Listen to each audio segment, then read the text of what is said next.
mag-unboxing ako ngayon ng aking Salad Master Food Processor. Ayan siya guys. Mabigat siya. So, ayan. Kasi, gagawa ko ng atsara ngayon. Ito, try ko na siya guys. So, meron siyang mga cone. Ayan. Bukasan ko na para, ayan. So, ayun, may number nga siya. So, ito ang number 1.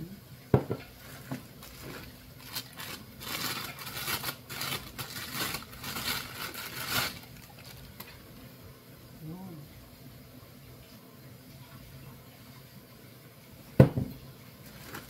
May dalawa na. Tatlo.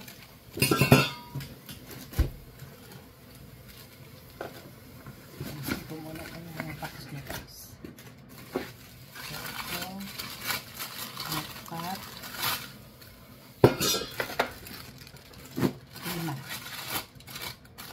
So, 5 ang cones niya guys. Ngayon,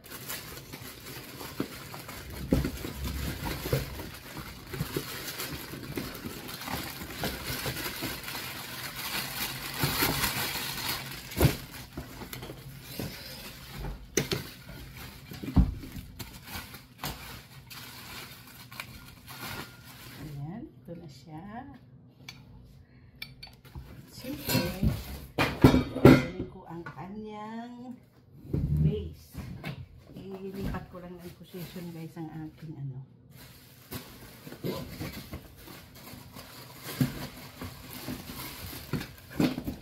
Ayan.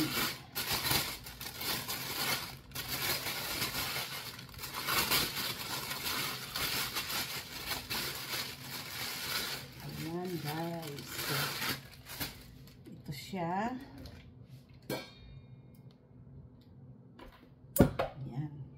May suction siya guys, kaya yan, nakaano na siya, yan siya.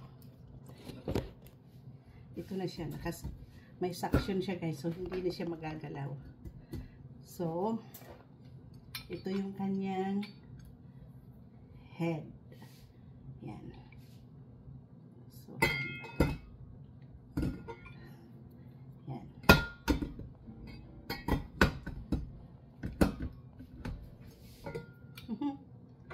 Talagang hindi ko pa kabisado guys. Paano ba maglagay nito? Okay.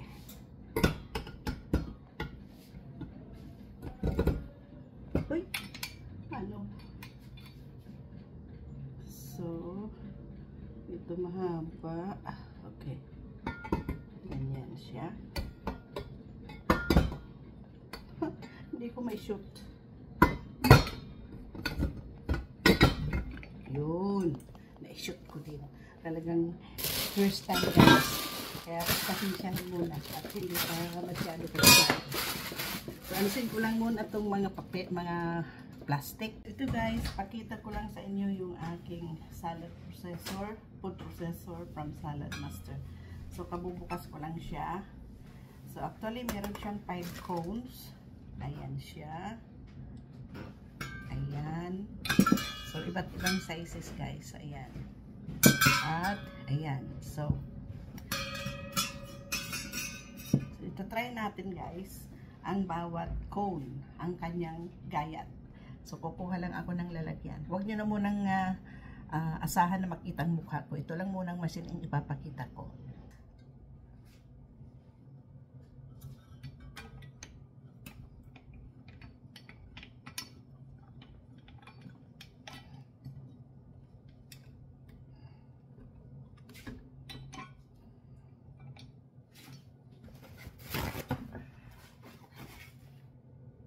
Lagay natin yung last cone.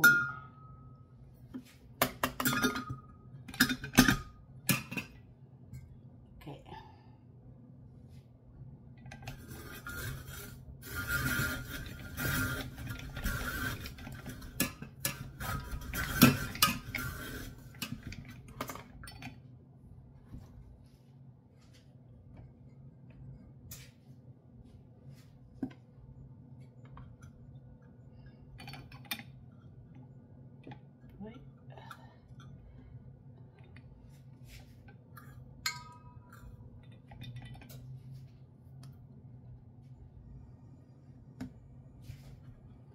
Pwede siyang ipasok guys. Ipasok ko na lang siya.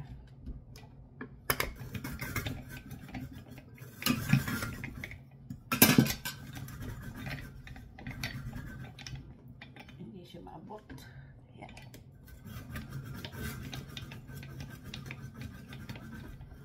Hindi maabot. Maliit na. So, ito na lang sa labas.